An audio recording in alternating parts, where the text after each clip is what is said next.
নমস্কার বন্ধুরা, পারমিতার হেসেলে আপনাদের সবাইকে স্বাগত জানাই।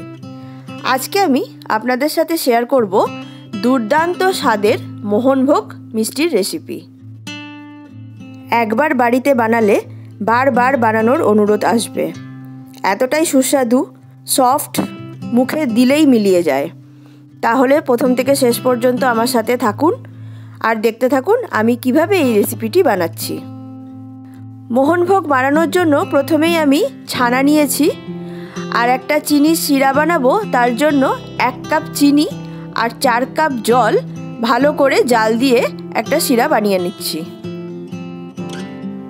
চিনির এই শিরার মেজারমেন্টটা কিন্তু 1:4 অনুপাতে থাকবে। 1 বাটি চিনি নিলে 4 বাটি জল নিতে হবে। এই ছানাটা আমি বাড়িতেই তৈরি করেছি। 1 লিটার দুধকে ভালো করে ফুটিয়ে ভিনিগারের সাহায্যে দুধের থেকে ছানাটা আলাদা করে নিয়েছি। এবার এই ছানার মধ্যে দিয়ে দিলাম 1 চামচ কর্নফ্লাওয়ার।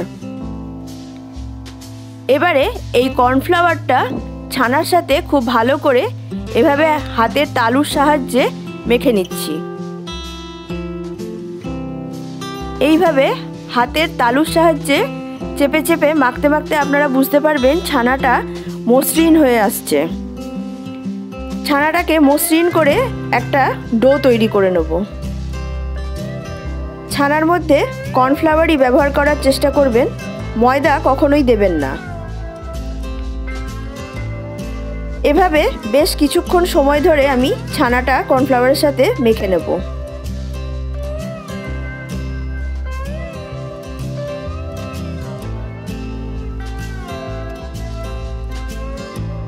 প্রায় 10 থেকে 15 মিনিট ছানাটা মাখতে মাখতে এভাবে মসৃণ একটা ডো তৈরি হয়ে যাবে। এবার এই ডোয়ের থেকে ছোট ছোট বলের আকারে লেচি করে নেব। এখানে ছানার যা পরিমাণ আছে তাতে 9খানা বল তৈরি হয়েছে। এবারে একটা বল নিয়ে খুব ভালো করে হাতের সাহায্যে গোল করে নেব। তারপরে একটু চেপে মাঝখানটা এভাবে গর্ত করে দেব। এইভাবে বাকি বলগুলো আমি এক এক করে প্রথমে একটু চাপ দিয়ে চ্যাপটা করে নেব। তারপরে মাঝখানে একটু গোল করে গর্ত করে নেব। আশা করি শেপটা আপনাদের বোঝাতে পেরেছি। দেখুন, ছানার সব বলগুলো দিয়ে এভাবে মিষ্টি আমি তৈরি করে নিয়েছি।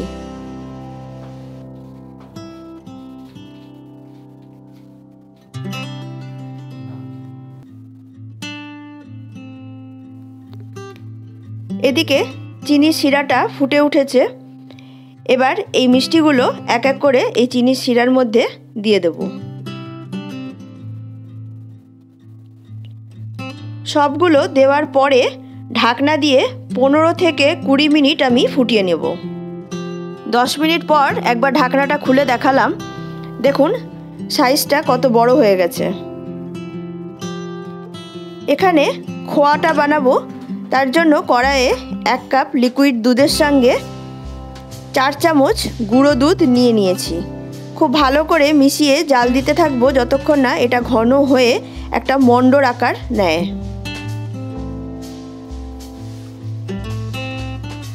এদিকে দেখুন মিষ্টিগুলো ফুলে কত বড় সাইজ হয়ে গেছে আর একদম নরম সফট তুলতুলে হয়েছে।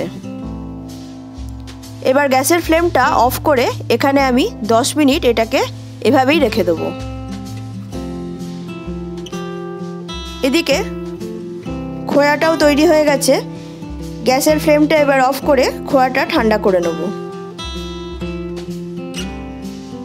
আপনারা চাইলে খোয়াটা বাজার থেকে রেডিমেড কিনেও নিয়ে আসতে পারেন। মিষ্টিগুলো রসের থেকে বের করে একটা থালার মধ্যে তুলে নিয়েছি আর ঠান্ডা করে নিয়েছি। এবার এই এক একটা মিষ্টি খুব ভালো করে চিপে রসটা বের করে নেব।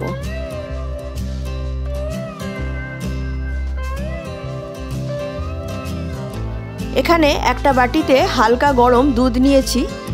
এই মিষ্টিগুলো প্রত্যেকটা রস চিপে এই গরম দুধের মধ্যে দিয়ে দেব। তারপরে 10 মিনিট এভাবেই ভিজিয়ে রেখে দেব।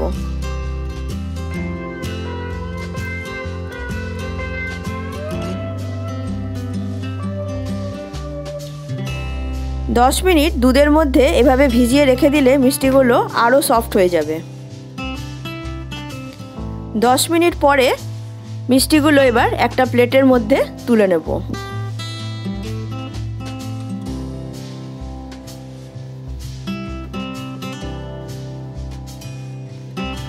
এই সময় মিষ্টিগুলো খুবই হালকা হাতে তুলবেন, তা না হলে মিষ্টিগুলো ভেঙে যেতে পারে।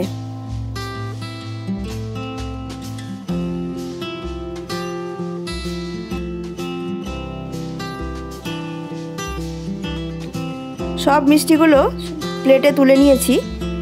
এবার কড়াইয়ের মধ্যে আবারও খানিকটা দুধ দিয়ে একটা ঘন রাবড়ি তৈরি করব। তার জন্য প্রথমে দুধটা খুব ভালো করে জাল দিয়ে নেব। দুধটাকে ততক্ষণ জাল দেব যতক্ষণ না পরিমাণে এটা অর্ধেক হয়ে যায়।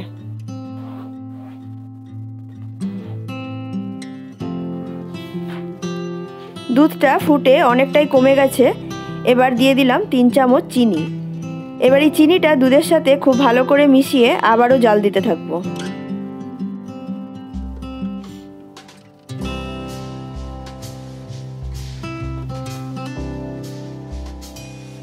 আশা করি বুঝতে পারছেন দুধটা কতটা ঘন হয়ে গেছে আর কালারটাও চেঞ্জ হয়ে গেছে।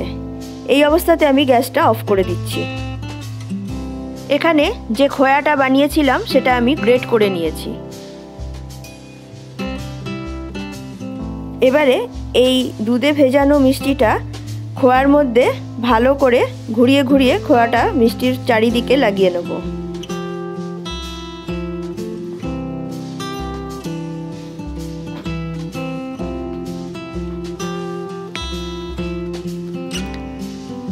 দেখুন সব মিষ্টিগুলোর মধ্যে আমার খোয়া লাগানো হয়ে গেছে। এবারে যে রাবড়িটা তৈরি করেছি সেই রাবড়িটা 1 চামচ করে এই প্রত্যেকটা মিষ্টির মাঝখানে আমি দিয়ে দিচ্ছি। এই অসাধারণ স্বাদের মোহনভোগ মিষ্টিটি আপনারা অবশ্যই বাড়িতে বানাবেন এবং আমাকে জানাতে ভুলবেন না আপনাদের কেমন লাগলো। প্রথম থেকে শেষ পর্যন্ত আমার রেসিপিটি দেখার জন্য আপনাদের অনেক ধন্যবাদ। আমার আজকের রেসিপি যদি আপনাদের ভালো লেগে থাকে আমার চ্যানেলটি সাবস্ক্রাইব করে পাশে থাকা বেল আইকনটা প্রেস করে দেবেন। তাহলে আমি যখনই নতুন কোনো ভিডিও আপলোড করব নোটিফিকেশন আপনাদের কাছে সরাসরি চলে যাবে। প্রত্যেকটা মিষ্টির মাঝখানে আমি তৈরি করা ক্ষীরটা দিয়ে দিয়েছি। এবার ওপর থেকে আমি চেরি এভাবে ডেকোরেশন করে দিচ্ছি। আপনারা চাইলে চেরির বদলে কিশমিশ, পেস্তা, জাফরান বা অন্য কোনো ড্রাই ফ্রুট দিয়েও ডেকোরেশন করতে পারেন। তাহলে আজকের মতন আমি আসি, দেখা হবে আমার পরের ভিডিওতে। নমস্কার।